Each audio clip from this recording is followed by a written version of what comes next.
Hello everyone, and welcome back to Revit Snippets. Great tips you can learn in just a few minutes. Today's lesson is all about arch doors that are parametric.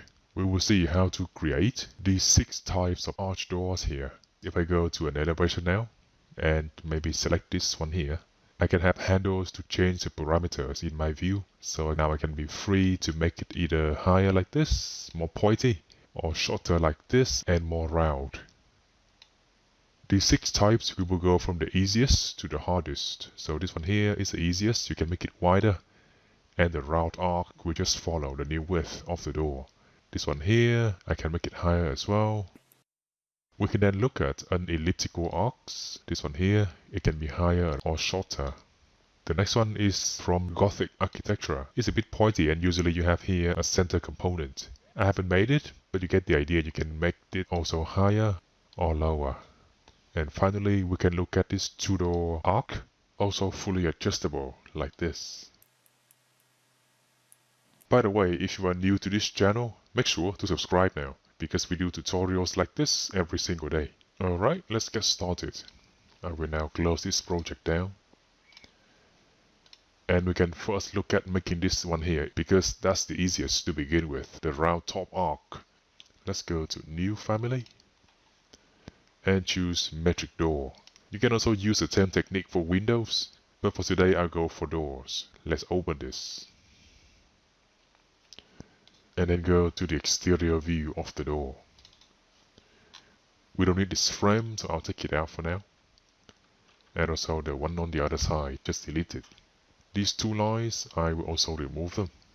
And now we can select this wall here and just hide it now by element. So, you can see straight away that without the wall itself, you still have something here, and that's the opening object. It's similar to a void, but the difference is, it doesn't have a thickness. It will always cut through the entire wall. If I go to 3D now, that's the opening object. You can see it's saying there on the tooltip as well, opening cut. It is this object that we have to edit the sketch for to create our parametric arc opening. Let's go back to the exterior view and do edit sketch. Now for the top round arch, I just have to remove this top segment there. And I'll go to here, make an arc by 3 points. Start point, end point, and here for the radius. I can now click on this and the other one here to make sure these points, one here, one there, will always be tangent in connection style. Let's do now finish and go to the reference level. You can see now that the width of the door is controlled by this parameter. If I now go here and change the width now to something else, maybe 1500, you can see the arc there is already parametric. It scales with the door. Let's create in here a sweep to make this door looks more like one from classical architecture. I will now open this profile family. It has nothing else in here except from a few lines. I can select them like this. You can see they form a closed loop. I'd also put in here this parameter here to control the distance between this line and the main reference line. Let's see what it does. I can now load this profile into the door family. Now I can go to exterior, choose to create a new sweep, and choose pick path. I can now pick the boundary of my 3D wall. It doesn't show at the moment because I hid it. Let's reset the view first. And now I can do pick 3D edges and then pick the wall edges around this door. Finish the picking. I can now go to 3D, select the profile, and choose to use the profile family that I just loaded in. As you can see, it's rotated, so now we should rotate it either here or in the family. Let's try this in the family. So in here now, we can now select those lines, rotate around this point by 90 degrees counterclockwise. Next step, we can create that dimension again. And I will call this wall thickness. Bring this back now into the door family. And if I now check in 3D, it's now in the right orientation. We can now do finish.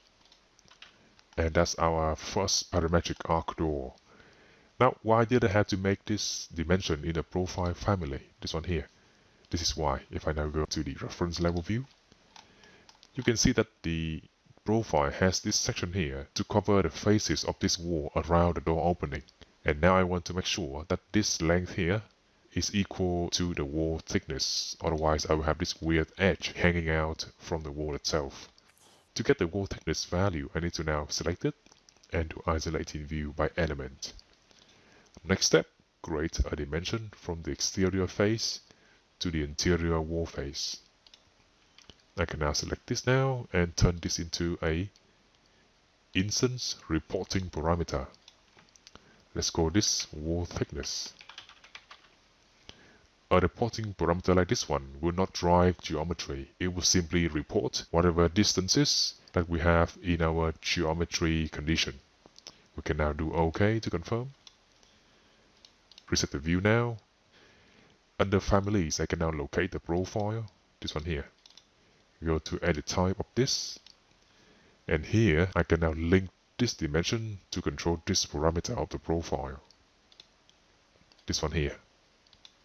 Click OK, and then you can see the point of having that parameter in the profile family. Whenever my wall gets thicker or thinner now, this ledge will always have the correct length. Check in 3D again, and that's nice already. We cannot test it in the project. Let's make a quick one. And I'll drop in here a wall like this.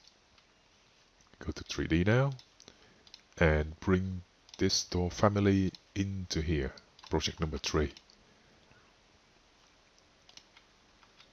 And as you can see now, if I go here to door type parameter and increase or decrease the width, that top arc opening will stay in sync. However, this is not the trickiest one to create.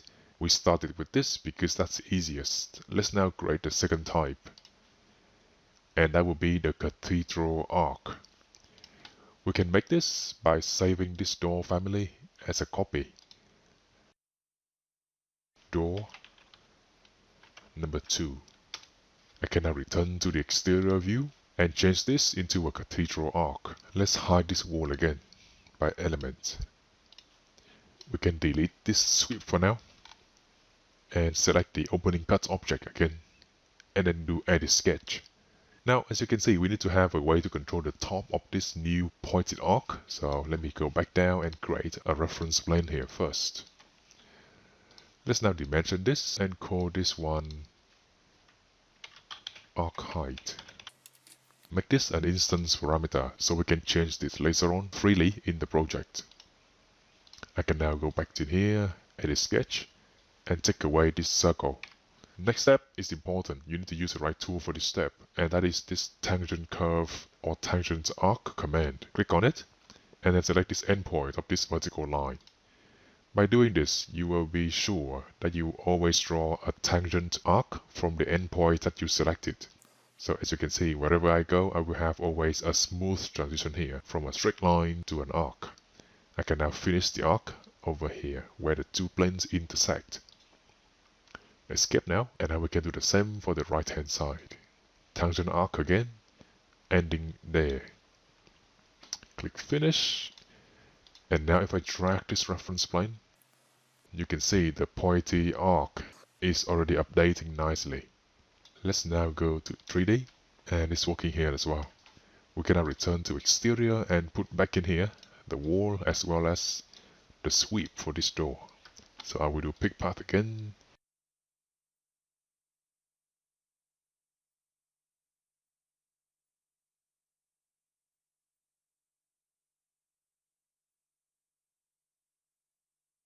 Now if I go back to exterior and change this reference plane's position, the whole thing should update. You can even do something as funny as this, but that's a bit tricky to resolve, so let's stay with the right style. We can now save this family and test it out in the project number 3. I'll place it over here. Go to elevation now. This is the back. Let's go to the north elevation. In here, if I select this, because I made this arc height as an instance parameter, we don't have this nice little arrow or handle to use. Just now drag it and we can change the height of our pointed arc. Very handy. Alright, let's move on now and create the third type of arc, the Gothic Arch. I can start from the same family now for the second arc, but now save it as door number 3. And just like before, I will first take out this sweep element.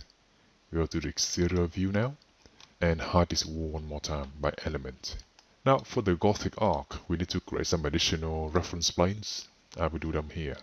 So one horizontally like this and 2 other more vertical. Next step, I need to make one dimension between these 3. Make sure that's an equality dimension. And do the same for this side. Equality as well. Repeat the same step now for the horizontal planes. And make sure this one will always be at the middle of that one and this one.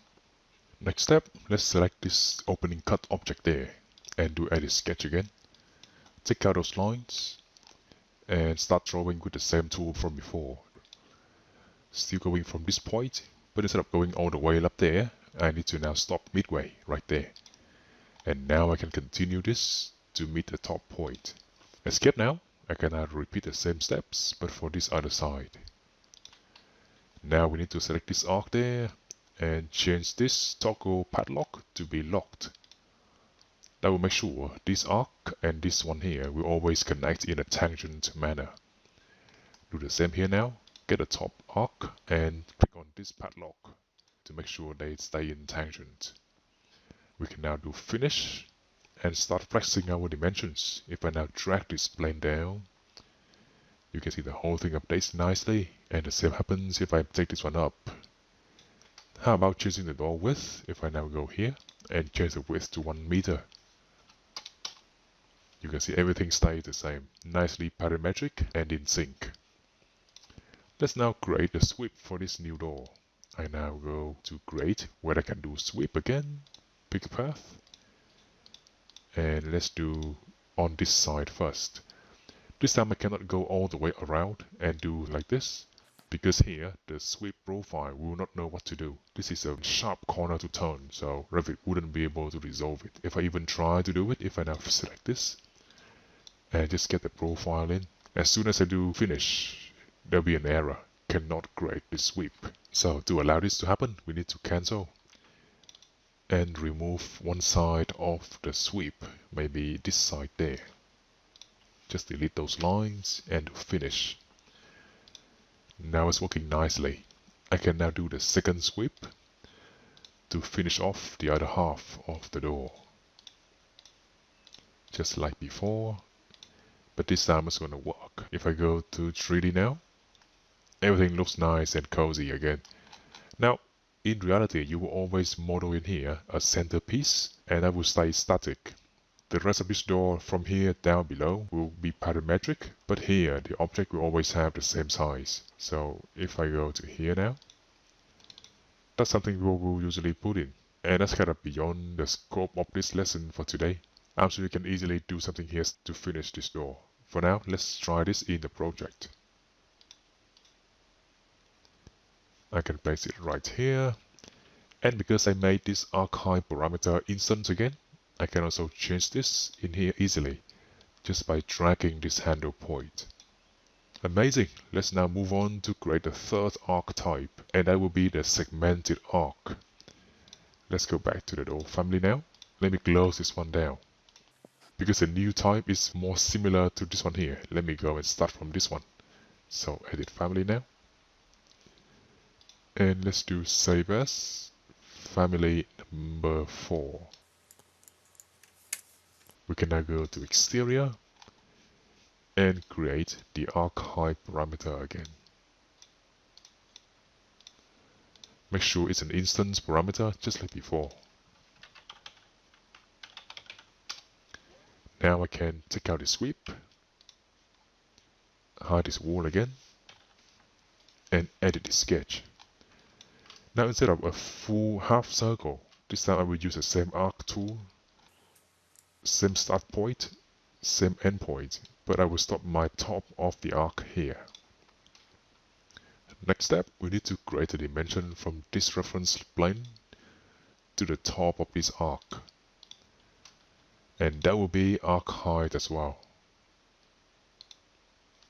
As you can see, it's updating already.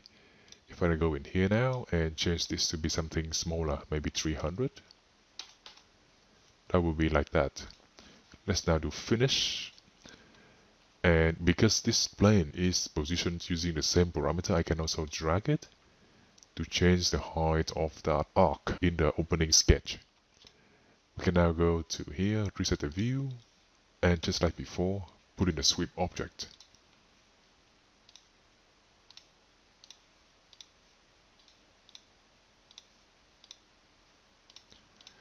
Everything's ready now for testing in the project. And this one, I'll place it here. I'm sure you guessed it. Now we can just use this to change the height of that arc on the top of this door. If I make it a bit wider, maybe 1500 again, everything stays in sync already. Alright, now let's move it up a notch. This time we'll try to create this oval arc there. Let's go back to our door family now, and I'll save this as door number 5. Now for this one, again take out the sweep object and hide the wall. We can now edit this sketch right away. This time I'll take out these two objects and start drawing a partial ellipse. We can now go and specify the start point, the end point, and the height of this ellipse. Just like before, the dimension should go from this reference plane there to this point on the ellipse. And this can also be my arc height parameter from before. Click on finish now. And as you can see, that's all I need to do for this oval arc family. We can now put back the sweep object just like we did earlier.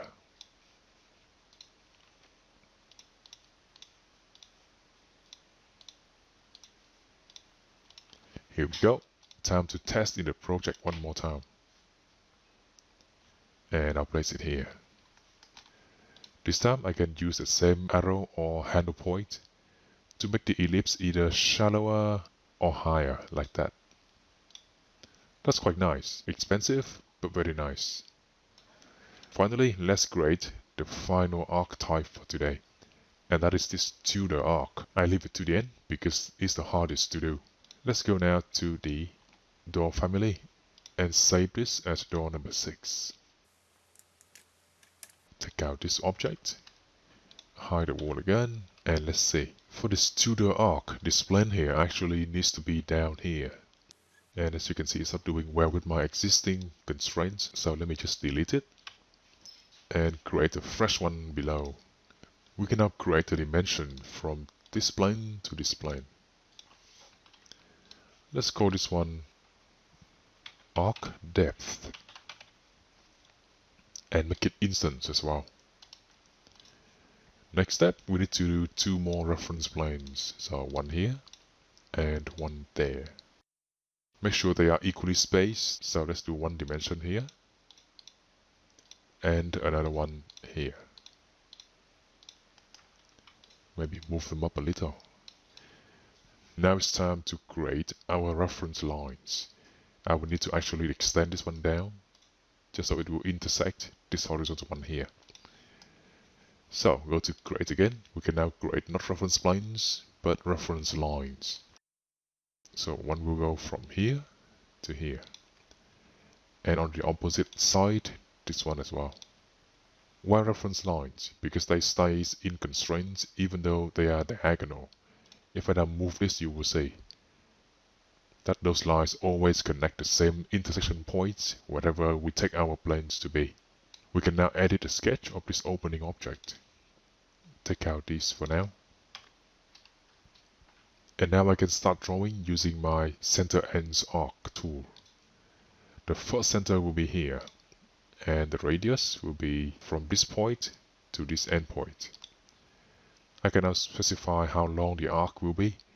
Make sure I move my points until my first diagonal line is highlighted and there's an extension dash line showing where my endpoint will be. I can now click there And that's the first section of our Tudor arc. The next section should be on the opposite side. So the same thing again. Center point there, start point here, and the end point where I have my extension line. Next, we have to move a bit down. The next center point to use is here. And now it's going to start from there, going to the center reference plane. And finally, the fourth arc, center points there, going from here to here. That's all you need to do in this sketch. We can now do finish and start dragging this reference plane below. You can see it's updating, but not in a perfect way. I have kinks on my curve. Let's undo this. Go back to the sketch now. Select this now and make sure that tangent lock is now enabled. Do the same for this other end. I can undo finish one more time. And this time, if I drag this plane up and down, that arc will stay smooth and parametric. You can see that. Let's now reset this view and put back in the sweep for our door frame.